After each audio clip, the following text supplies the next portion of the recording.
Welcome back to Geekatplay's Poser Tutorials for Beginners. In today's lesson, we're going to learn how to make an animation by applying pre-saved poses. So the first thing we're going to do is we're going to come down here and open up our animation timeline by clicking that bar there. Now we have our timeline open, we can come in here and start applying our poses. And I think that we're going to start from a sitting position, and maybe he'll stand up and then walk off the scene. So we're going to apply a sitting pose first. I'm going to go to on chair and let's look for a pose that we like.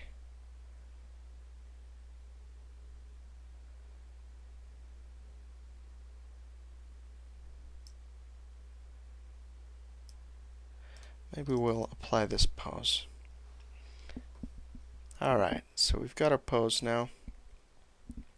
But he's through the floor, so we're going to drop him to floor by hitting Control D or coming up to figure and hitting drop to floor. Again, Control D is a keyboard shortcut and it's just a lot faster, so that's what I tend to use. So now that we've dropped him to floor and his feet aren't intersecting the floor, we're going to want to create our animation, and the way we do that is by moving forward in the timeline, and maybe it's going to take him 30 frames to stand all the way up. So go to the end, and we're going to apply a standing pose. And what Poser will do is it'll take the frames in between the sitting and standing pose and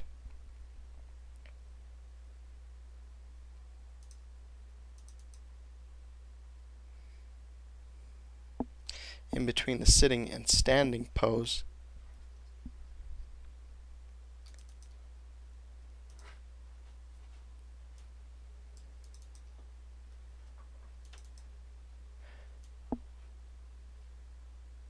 so what Poser's going to do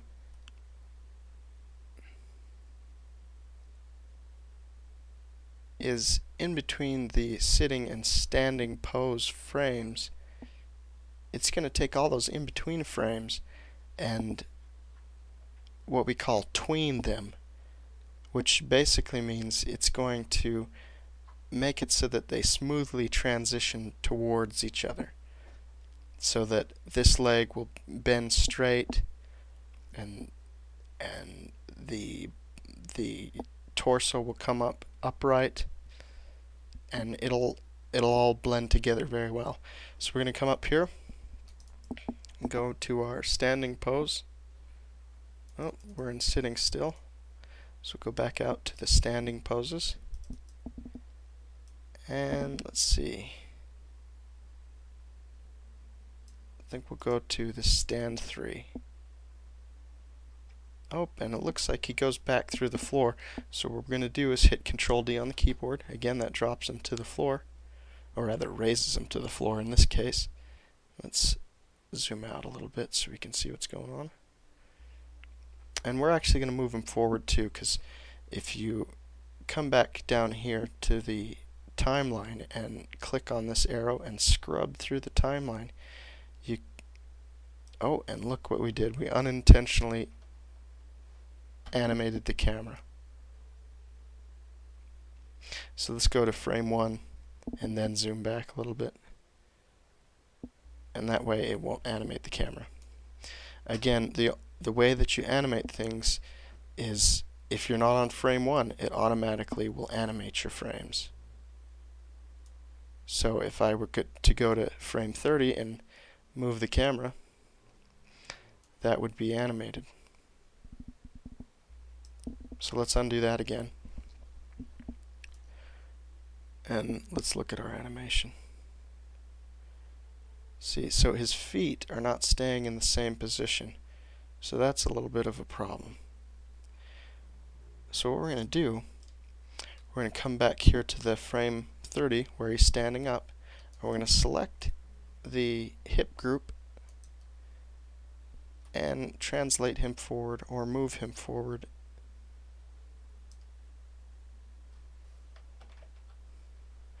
So we're going to come up and select the body group, and we're going to move him forward in Z-axis. Again, Z is forward and backward, Y is up and down, and X is side to side. So let's see how it looks now.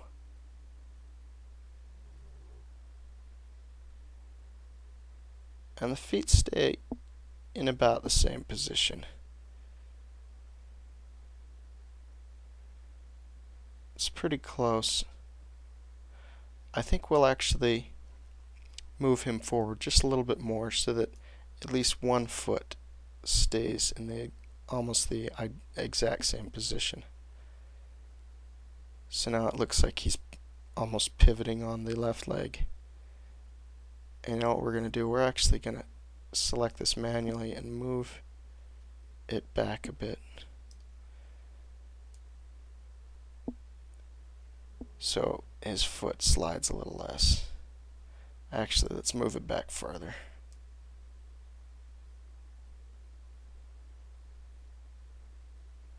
And I think we'll actually have to move the hip backwards a little bit to do that too. And let's bend him forward a little bit as well. Maybe not that much. Maybe grab him by the neck. Oh, that's too much too. I think we'll just leave him as is. So now his feet are staying planted and he's standing up. So applying poses at different frames is a pretty quick way to make an animation. If you only have 30 frames down here on the timeline and you want more time to animate in, you can just double click, or actually I think you can just single click there as well and type how many frames you want there. So we're going to do 100, and maybe he'll start walking. So we'll go to about frame 50. And we're going to apply another pose, a walking pose. So let's come down here to walking, and he's just going to be standard walking, not hill.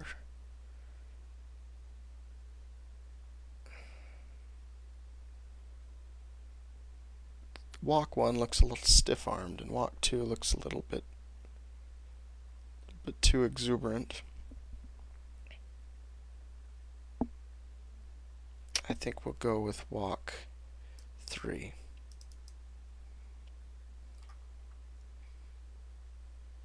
Alright, and let's take a look at our animation now.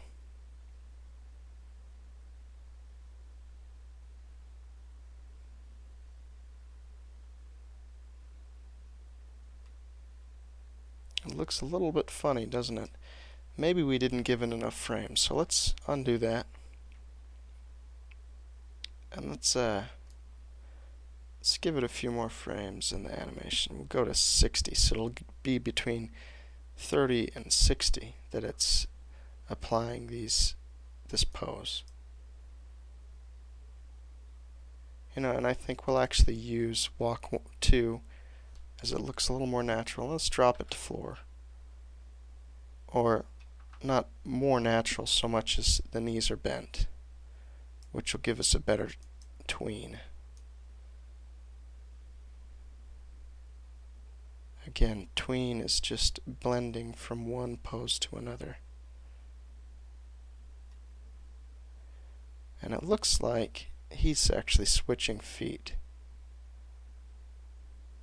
which isn't necessarily a bad thing, except that his feet are sliding. So what we'll want to do, and actually I think we're going to put an in-between here too. We're going to put an in-between right here. We're going to drop him to floor. Actually, it looks like he's already dropped 4, so we're actually going to select the hips, move him down a little bit. Let's see what that looks like. So he stands up, and he starts moving. So let's go to frame 60, and what we're going to do, actually we're going to go back. We're going to undo what we did, because we actually want the animation of him moving forward to happen all the way from 30 to 60. So let's go to 60. And we'll select the body again. And because we're going to have him walk from the left foot and throw the right foot forward, we'll want to put the left foot in about the same position as it was. So let's move him all the way forward. And I think the left foot was about in that position. So let's see how it looks.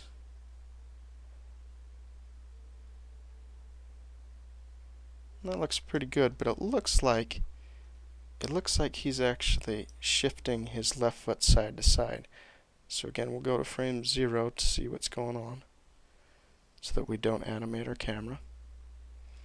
We can move to the front viewport and not animate the camera. And we're going to play our animation.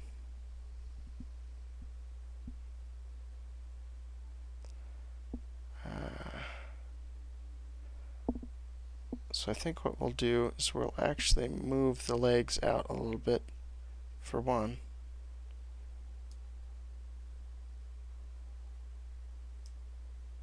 And it doesn't look like we have the correct tool selected, so we're going to go back up here and select the Translate Pull tool. We're going to move that back, this to the side as well. And we're going to rotate the knee in a little bit, and this knee in a little bit. Actually, I think we're making it worse. Let's actually change the arm to, so let's come back to 0.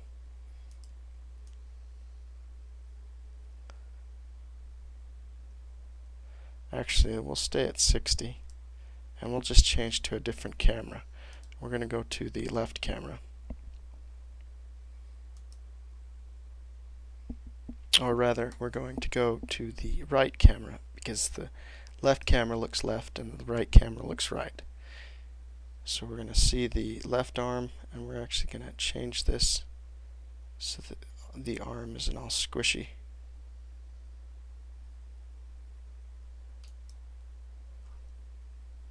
We'll bend it down.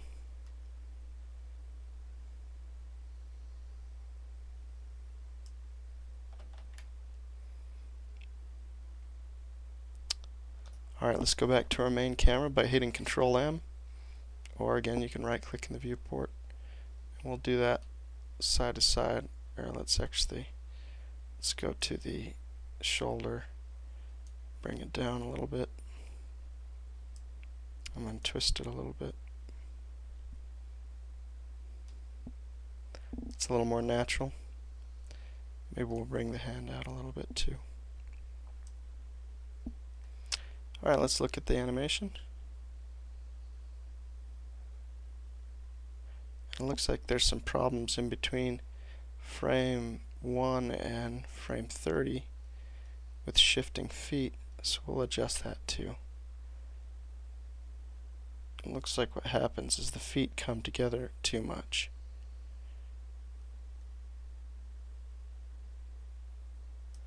So we're actually going to pull these together a little bit, or rather,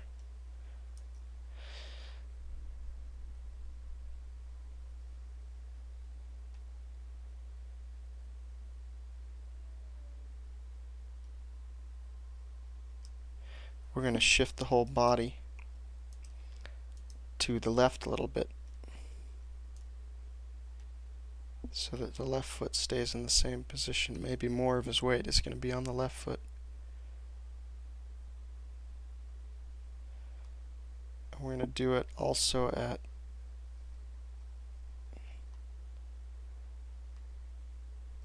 frame 20-ish,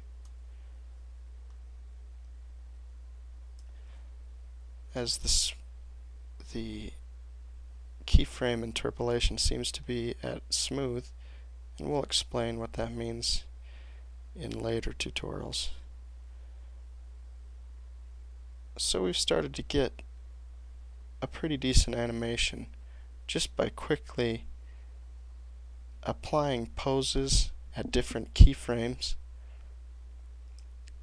and by adjusting those keyframes a little bit till we get what we want. And it's, again, this is one of the nice features of Poser, that'll just automatically start animating for you if you apply poses. Thank you for watching this video tutorial from Geekatplay Studios. Be sure to visit us on the web at posertutorials.net. I'm Geek at Large Jared Buchanan. Thank you.